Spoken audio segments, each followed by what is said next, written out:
picture this. You are standing inside a completely sealed, glass-walled concert hall perched on the very edge of a cliff in Kyoto. Oh, wow. Okay. Yeah, and outside, I mean, it is pitch black.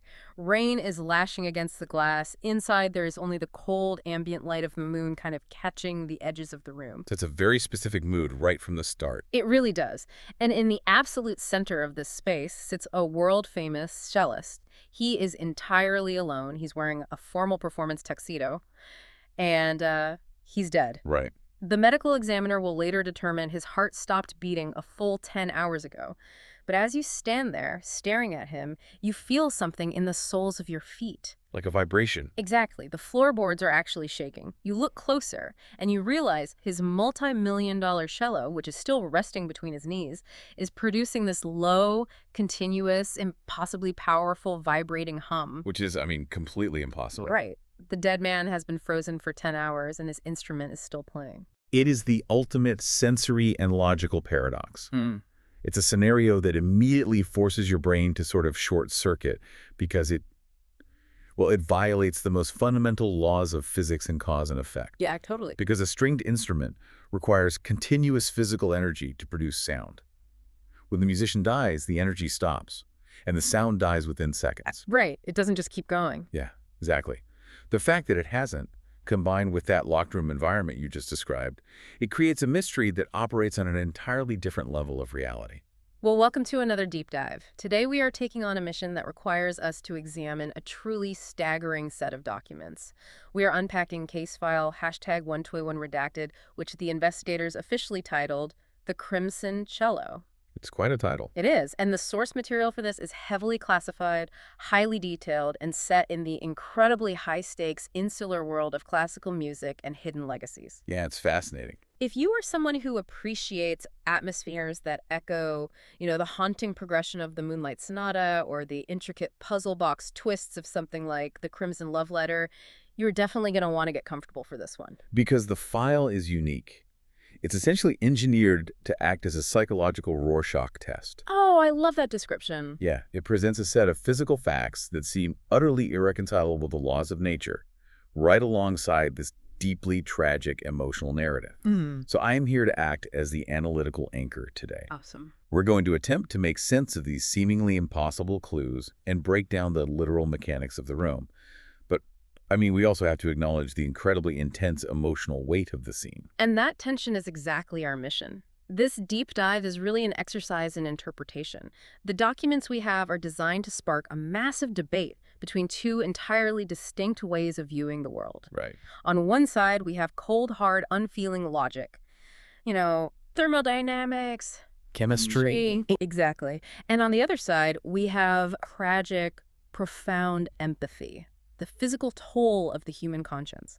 Okay, let's unpack this. How do we solve a mystery where the physical evidence points strictly to a highly mechanical, calculated assassination, but the emotional evidence points to a supernatural execution driven by pure guilt? To figure that out, we really have to start at the epicenter of the paradox.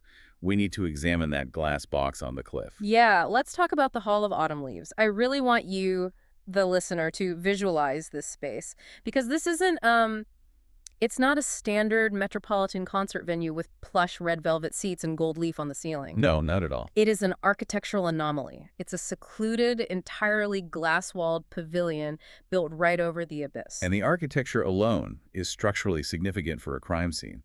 A glass box on a cliff is visually exposed to the elements, but physically, it's an impenetrable fortress. Oh, interesting. How so? Well, to achieve the necessary acoustics for a cello in a room made of glass, which is traditionally an acoustic nightmare because sound waves just bounce off it erratically. The glass has to be incredibly thick, multi-layered, and perfectly sealed.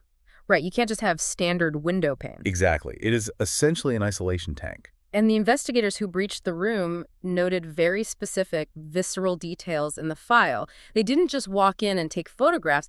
They were hit with this wall of sensory information. Yeah, the smells. Right. They described 3 distinct smells hanging heavily in the air the moment the seal was broken. Expensive rosin, rain-soaked maple, and old blood. Which is an olfactory snapshot of art, nature, and death. It sets a deeply theatrical stage. Let's break those smells down a bit, because I don't think everyone realizes how specific they are. Rosin, for instance. Yeah, it's crucial. If you don't play a string instrument, you might just think it's like creosote. But it's actually processed, baked, and crystallized. Cellists and violinists rub it vigorously on the horsehair of their bows. And its purpose is entirely mechanical. Right. Because without rosin, horsehair is too smooth. If you drag an unrosined bow across a steel cello string, it doesn't make a musical note. It just slides silently, maybe with a faint, whispery scratching sound. Like sliding plastic on metal. Exactly. Mm-hmm. Rosin creates microscopic stickiness. It grabs the string, pulls it slightly out of alignment, and then the tension of the string snaps it back. Oh, okay. That rapid grabbing and releasing, what physicists call the slipstick mechanism, is what actually causes the string to vibrate and produce a tone. It's pure friction, and the smell of it is incredibly sharp, very piney, almost medicinal, so that scent is just saturating the room. Yeah. Then you have the rain-soaked maple. We know the hall is surrounded by Kyoto maples, but maple is also the specific tone wood used to craft the back, the sides, and the neck of the finest cellos in the world. Right. Tone woods are chosen for their cellular structure, their ability to resonate. Yeah. And when raw maple gets damp, it releases a very heavy, earthy, almost sweet odor. So it's adding to that heavy vibe. It gives the atmosphere of the room a damp, oppressive weight. And finally, the old blood, that sharp, metallic copper scent. You mix pine friction, wet earth, and copper, and you have this overwhelming visceral atmosphere before you even look at the body. And the body itself presents the first major geometric failure of the scene. Geometric failure. Yeah, because the investigator finds Maestro Kenji, who is a world-renowned cellist, mind you, sitting perfectly upright in his performance chair. His bow is still resting horizontally across the strings. But there is no weapon anywhere in the hall. None. The investigators practically tear the room apart. Nothing at all. There's absolutely zero sign of a struggle. No overturned chairs, no scuff marks on the floorboards, just a dead maestro in a tuxedo, frozen mid-performance. And the perimeter of the scene compounds the impossibility. The glass hall was sealed from the inside. Right, the digital lock. Yeah, they pulled the digital security logs from the building's mainframe. The system proves, unequivocally, that the door locked from the interior, and the digital seal was not broken. No one entered or exited that hall for a full 48 hours. It's like a digitally sealed Tupperware container sitting on the edge of the world. You snap the lid on, you press the air out, and nothing gets in, nothing gets out. It is a perfect vacuum. A completely closed system. But wait, how certain are we about those digital logs? Could a sophisticated hacker have just, I don't know, wiped the record of them opening the door? The file actually addresses that. The locking mechanism isn't just a keypad. It's a closed-loop biometric system tied to the hall's physical power grid. Oh, wow. The logs are immutable and stored on an offline server located in a separate administrative building down the mountain. The investigator verified the physical integrity of the server. So no hacking? No, the lock was not manipulated. The room was physically and digitally impenetrable. So the mind immediately reels. A predator strikes inside a vacuum. Did the killer vanish into thin air? Did they never leave the room? Or was the killer always inside Kenji himself? That is the crux of the locked room paradox. Exactly. When you eliminate the impossible, like someone walking through solid glass, you have to start examining the improbable. And in this case, the improbable is happening right in the center of the room. This is the part that I cannot stop thinking about. A dead man in a locked room is puzzling. But it's what his instrument is doing that completely shatters reality. The hum. Yes. The medical examiner is absolute on the time of death. Kenji has been dead for 10 hours. Rigor mortis has set in. Lividity is established. But his cello is currently producing a low, continuous, vibrating hum. A hum powerful enough to physically shake the wooden floorboards beneath the investigator's feet. How is that even remotely possible? A bow stroke lasts, what, a few seconds at most? Exactly. Even if a cellist plucks an open string, a technique called pizzicato, the sympathetic resonance of that string fades entirely into silence in less than a minute. So it wouldn't last 10 hours. Not even close. Mm. For a cello to vibrate powerfully enough to shake the floorboards 10 hours after the player's death, that implies an active, continuous energy source. Something is pushing it. Yes, something is feeding kinetic energy into that instrument at that exact moment. And the note itself is bizarre. The investigators brought in an acoustic specialist who noted that this hum, this vibration, is producing a note that shouldn't exist in the musical scale. Right. What does that actually mean? Because when I look at a piano, the notes are just the notes. You have the keys, and that's the scale. It requires a shift in how we think about music. When we look at a piano or read sheet music, we are looking at the standard Western equal temperament scale.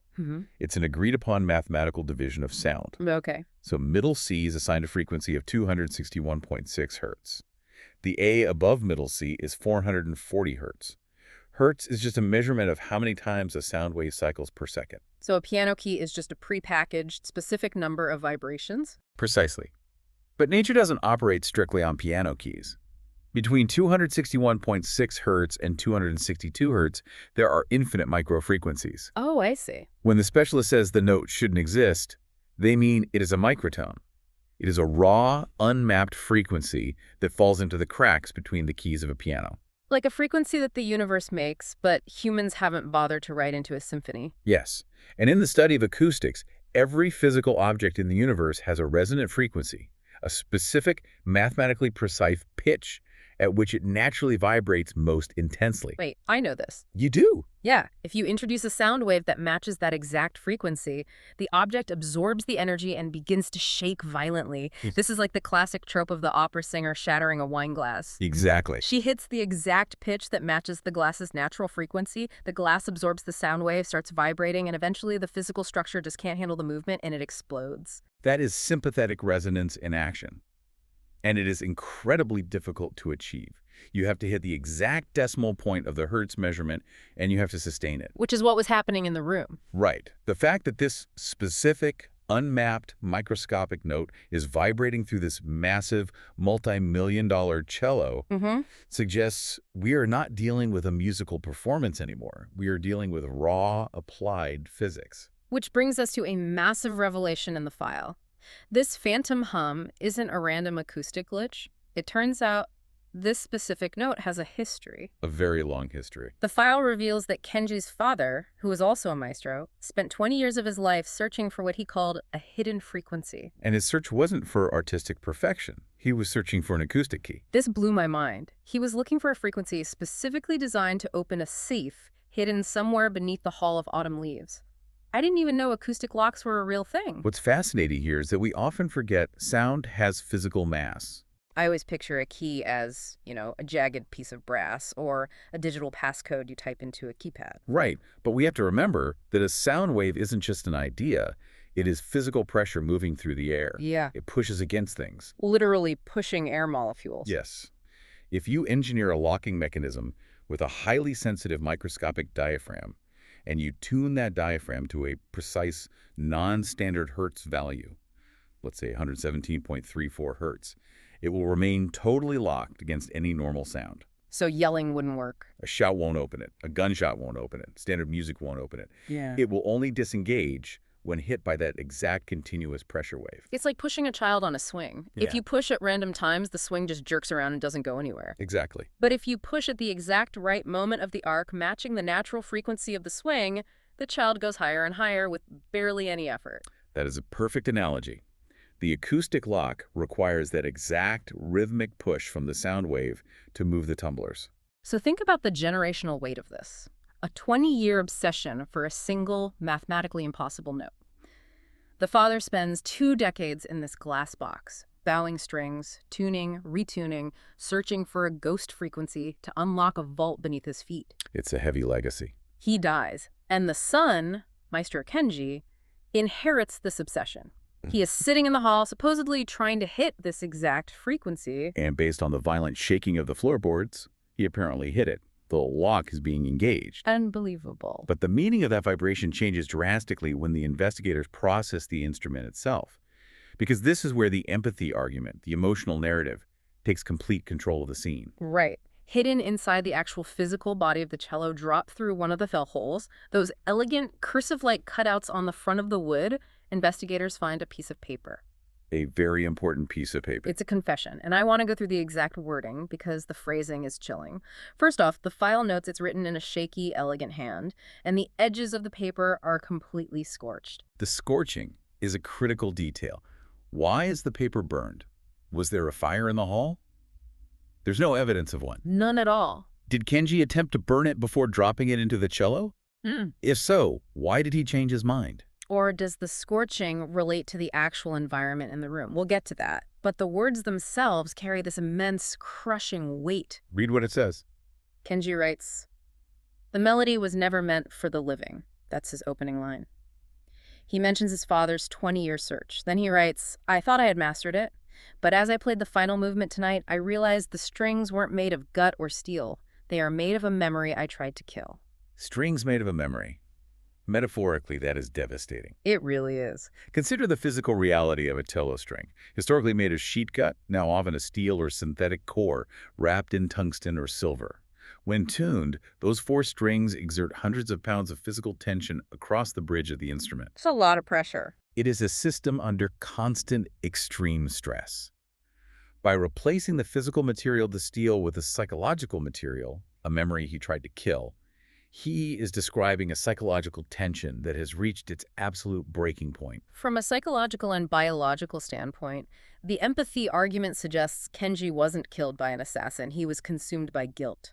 The tension of this repressed memory finally snapped. Exactly. But wait, can guilt actually physically kill you? I mean, I know people say they are dying of guilt, but leaving no physical mark, just stopping a heart. It is a documented medical phenomenon. It's called tuxedo cardiomyopathy, commonly known as broken heart syndrome. Wow. Wait, that's a real medical term. It is. The word tuxedo actually comes from a Japanese term for an octopus trap, because when this condition occurs, the left ventricle of the heart deforms and bulges out, resembling the shape of that trap. That is terrifying. What causes the heart to just deform like that? An immense sudden surge of stress hormones, primarily adrenaline. In cases of extreme grief, terror, or intense psychological burden, the brain floods the bloodstream with these hormones. Just a massive shock to the system. Yes, this sudden chemical flood physically stuns the heart muscle. It disrupts the normal pumping function.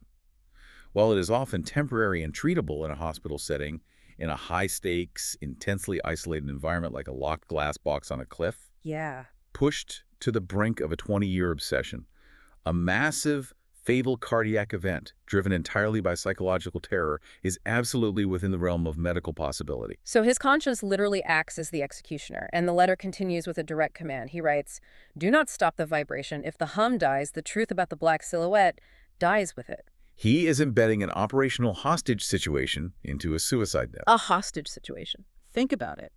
The black silhouette clearly refers to an entity, either a real, physical person from his past or a manifestation of his own dark history. By tying the revelation of this truth to the continuous hum of the cello, he weaponizes the anomaly. Oh, I see. He forces the investigators to maintain the impossible situation if they want the answers. Which brings us to the final haunting line of the confession. He writes, "I am playing my own Requiem, and the audience is already behind the glass." Very ominous. I want you to really put yourself in that room for a second. You're sitting in a chair. You know your heart is failing. You're playing a Requiem, a mass for the dead. But who is the audience behind the glass? At night, with the interior unlit except for the moon, those massive windows looking out over the cliff face would just be a wall of total darkness. Just a black void. Exactly. Looking out would be like staring into the abyss. I have to admit, reading this, I was entirely pulled into the empathy angle. It feels so deeply human. It does. Kenji knew he was dying. He felt the weight of his sins physically crushing his chest. And he deliberately chose to sit there, holding his bow, to let the world hear the physical manifestation of his guilt. He used his last moments to confess. It is an incredibly compelling, almost operatic narrative. It satisfies a profound human desire for cosmic justice. We want to believe that our conscience is inescapable, that the truth will out itself even if it kills us. But as beautiful as that poetry is, there's a massive problem, isn't there? A very big problem. If his heart just stopped from the sheer weight of a guilty conscience, how do we explain the rest of the room? Guilt doesn't rearrange physical matter. It doesn't lock doors. No, it doesn't. Which forces us to step away from the poetry and look at the actual baffling physical evidence. Exactly. Because when the medical examiner finally processed Kenji's body, they documented a glaring anomaly. Kenji's formal performance tuxedo was absolutely soaking wet. And not with fresh water from a water bottle or human sweat from the physical exertion of playing. It was soaked through with seawater. Which is an immediate geographical contradiction. The Hall of Autumn Leaves is perched on a cliff that is 20 miles inland from the ocean. Right. Kenji has been dead in a digitally sealed, climate-controlled room for 10 hours. The logs show the room was locked for 48 hours. Hold on. If the room was locked for 2 days and it has a standard HVAC system for a concert hall, the evaporation rate alone would have bone-dried those clothes over a 48-hour period, right? Yes. The humidity in a venue housing millions of dollars of acoustic wooden instruments is strictly regulated to be relatively low to prevent warping. Makes sense. Wet clothes in that environment would act like a wick and dry out. So how does a man get drenched in seawater in a dry, sealed box 20 miles from the ocean? If you're leaning into the supernatural narrative, maybe you think an ocean spirit literally materialized in the room and dragged him down. Or maybe the strings of memory pulled seawater from his past. That would be the poetic interpretation. But the logic argument in the file steps in here and slaps that poetry right off the table. The logic framework proposes that the seawater is a highly calculated, manufactured distraction, a red herring designed by an engineer. Oh, wow. If an assassin wants to confuse a police investigation, they introduce elements that point toward impossible supernatural conclusions. The theory presented in the file is that the killer simulated a marine environment using materials readily available in a theatrical or concert setting. Like what? Specifically, dry ice and a commercial-grade humidifier. Okay, I need you to break down the chemistry and physics of this because it sounds like a magic trick. How does dry ice make someone soaking wet with salt water? Dry ice is solid carbon dioxide. Its surface temperature is roughly negative 109 degrees Fahrenheit. When exposed to normal room temperature, it doesn't melt into a liquid, it sublimates. Sublimates. It transitions directly from a solid block of ice into a dense, heavy gas. This is what creates that low-hanging, creeping fog you see heavily utilized in dramatic stage plays or operas. Okay, so you have this freezing fog rolling across the floor. Now, combine that sublimating dry ice with a high-powered commercial humidifier, something a concert hall might have in storage for extreme dry weather maintenance. The killer points the humidifier at the dry ice fog, pumping moisture into it. Right. Finally, they introduce salt. This could be specialized acoustic salt, sometimes used for adjusting the humidity in instrument cases, or literally just highly concentrated table salt. So you're creating a localized, freezing, hypersaline weather system inside the room? Precisely. You create a saturated, heavy fog that rolls directly over the victim sitting in the chair. The porous fabric of the tuxedo absorbs the salty moisture from the dense air. Okay, and then what happens to the fog? Over the course of a few hours, the dry ice completely sublimates and dissipates into invisible carbon dioxide gas. The humidifier is either turned off remotely, runs dry, or is hidden. And the only thing left behind is a dead man in a damp, salty tuxedo. It creates the perfect illusion of an ocean encounter without a single drop of actual seawater ever entering the room. That is devious. It takes a ghost story and reduces it to a chemistry set. It is brilliant stagecraft. But it still leaves the central, most glaring impossibility unresolved, the hum. Right. The dry ice trick does not explain how the cello is still vibrating 10 hours after the man died. Exactly. You can fake the ocean, but how do you fake a 10-hour cello note without a motor? And the investigators actually found the mechanism. They did. They discovered microscopic traces of fishing line, high tensile, totally transparent wire. One end of this wire was anchored into the heavy industrial ceiling vents above the stage, and it was routed all the way down and tied directly to the tuning pegs of the cello. This is the physical signature of what forensic investigators call a puppet master setup. Puppet master. Yeah, an assailant uses transparent, high-tension lines to manipulate objects in a room from a distance, or post-mortem, to create the illusion of independent movement. But wait, a puppet master needs hands. They need a motor or a pulley system or a timer to yank those wires. The file is clear. There was no motor found in the room. There were no batteries, no mechanical winches. So what was pulling the string? The answer was literally blowing right past them. The HVAC system, the heating, ventilation, and air conditioning unit of the building. I am struggling to visualize this. How does an air vent play a cello? Well, the file uses the analogy of flying a kite. Okay, I read that the massive volume of air rushing through the ductwork pushes against a small sail or anchor attached to the fishing line inside the vent. That creates a constant pulling force down the line to the cello. But that doesn't make sense to me. Why not? If I pull a string tight, it just stays tight. A cello string needs that rapid slipstick friction we talked about with the rosin to actually vibrate.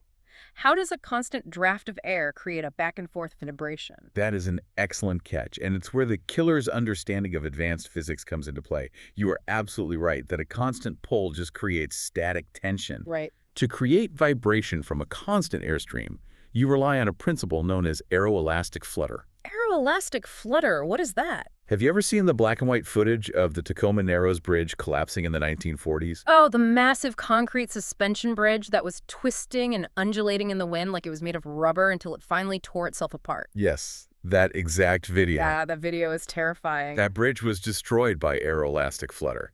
When a constant stream of wind hits a flexible structure at a specific velocity, it creates aerodynamic instability. The air pushes the structure slightly, the structure's own tension snaps it back, which catches the air again at a different angle, pushing it further. Oh, wow. It creates a self-feeding loop of oscillation. So the constant wind creates a rapid, violent vibration. Yes. The killer didn't just tie the fishing line to the vent. They engineered a small, aerodynamically unstable anchor inside the ductwork. The massive, constant rush of air from the HVAC fans hits this anchor, causing it to flutter violently hundreds of times a second.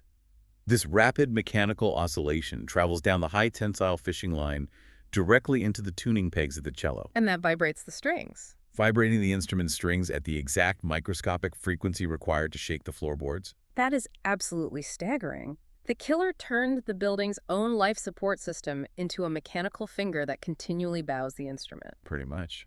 That explains how the vibration goes on for 10 hours without a battery. The building itself is playing the cello. Which completely dismantles the phantom note theory. The hum isn't a ghost crying out, it's a mechanical code. It's the exhaust note of a highly engineered assassination machine running in the background. And the physical evidence just keeps compounding. There is a music stand positioned directly in front of Kenji's body. On it, there is a piece of sheet music. When investigators first looked at it, the paper appeared entirely blank. Which is very odd. Which, again, is incredibly eerie. A maestro sitting perfectly positioned to perform, staring at a blank page. But the logic framework dictates that in a manufactured crime scene, nothing is blank. Exactly. The paper wasn't empty. The investigators discovered it was treated with thermochromic ink.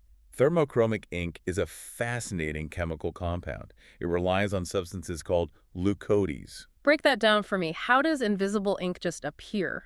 Leucodes are molecules that physically change their structural shape in response to temperature fluctuation. Okay. When the ambient temperature is warm, the crystal structure of the dye is twisted in a way that allows all visible light to pass through it. To the human eye, it appears completely transparent, or blank. But when it gets cold? When the temperature drops below a specific engineered threshold, the molecular structure essentially snaps into a different shape. This new shape absorbs certain spectrums of light and reflects others. And in this case, the file notes that when the room temperature drops below 10 degrees Celsius, which is about 50 degrees Fahrenheit, the blank page suddenly reveals a hidden message written in blue ink. What did it say? It says, "The raven is watching the conductor." It is a stunning piece of physical evidence that firmly anchors the crime in the material world. And this connects perfectly back to the seawater trick. We just established that dry ice is negative 109 degrees Fahrenheit.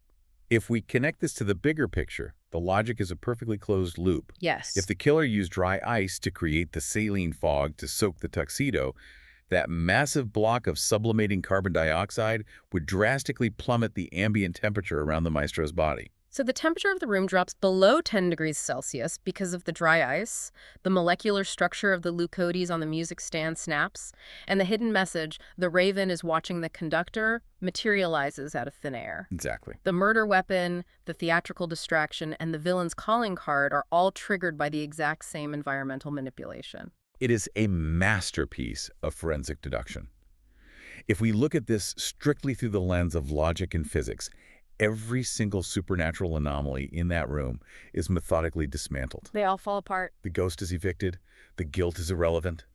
We are left with a remarkably clever, highly technical saboteur who weaponized thermodynamics, aeroelastic flutter, and chemistry to orchestrate an assassination and frame a phantom. I hear you. The mechanics are flawless, but honestly, as I read through that logic argument, it left me with one massive, glaring question. Oh, what's that? Why? Why what? Why go through all of this absurd theatrical trouble? If you want to kill a cellist, there are a million easier ways to do it than turning a glass hall into a giant, freezing, saltwater puppet show. Well, true. Why not just poison his coffee? Why the dry ice? Why the exact frequency? To understand the why, we have to look outside the glass box. We can't just look at the chemistry, we have to look at the ground the building is sitting on. Because context is everything in a crime scene. A murder doesn't exist in a vacuum, even if the room is physically acting like one. And the location of the Hall of Autumn Leaves is steeped in a very specific, very dark local history. 30 years ago, there was an incident at this exact location. Before the hall was renovated into the modern glass fortress it is now, there was a bitter rivalry between two young cellists. Two young cellists. One of them was Kenji, the other was a rival whose actual name seems to have been intentionally swallowed by the town's history. But the locals know exactly what happened. 30 years ago, that rival cellist was pushed off the very cliff that the Hall of Autumn Leaves now sits on. A 30-year-old unsolved murder. This completely recontextualizes Kenji's entire existence. It changes everything. It forces us to ask new questions about his father's 20-year obsession with unlocking the safe beneath the hall. Did that obsession begin 10 years after this murder? Is whatever's inside the vault related to the crime? And Kenji himself has been carrying the weight of this event, either as a silent witness or the actual perpetrator for 3 decades. And the villagers in the surrounding area don't view this as a cold case. They view it as a living, breathing curse. They call it the ghost of the fourth movement. The ghost of the fourth movement. The mythology they've built around it is intensely specific. The locals believe that when the rival died on the rocks below, his soul didn't pass on. Instead, it moved upward and settled into the wood of the cello itself. This aligns perfectly with a very deeply rooted concept in Japanese folklore known as tsukumogami. What's that? It is the belief that tools, instruments, or objects that have served for a long time, traditionally 100 years, acquire a spirit or a soul. They become self-aware. But this cello isn't 100 years old. No, but the folklore also dictates that intense trauma, violence, or grief can drastically accelerate the mythology. The instrument becomes a living witness. The cellular structure of the wood absorbs the trauma of the murder. So it absorbs the ghost. In a way. How does a small village process an unsolved, horrific crime in their community? They create a myth to contain the anxiety.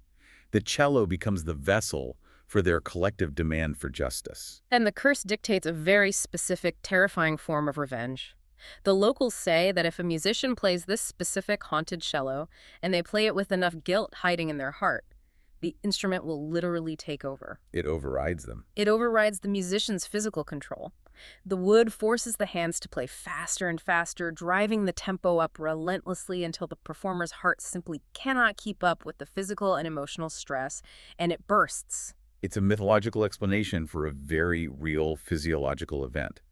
Again, we circle right back to Takotsubo cardiomyopathy, the stress-induced broken heart. The broken heart syndrome. Right. The villagers are describing a lethal panic attack brought on by a psychological trigger, but they attribute the trigger to the supernatural intervention of the instrument itself. They don't even call what happened to Kenji a murder. The villagers say what happened in that glass box was simply music's justice. And this right here, this 30-year-old local myth violently colliding with a sealed, hyper-modern classroom, is where we hit the ultimate intellectual clash prescribed by this case file. It's the core conflict. This is the debate the author wants us to have.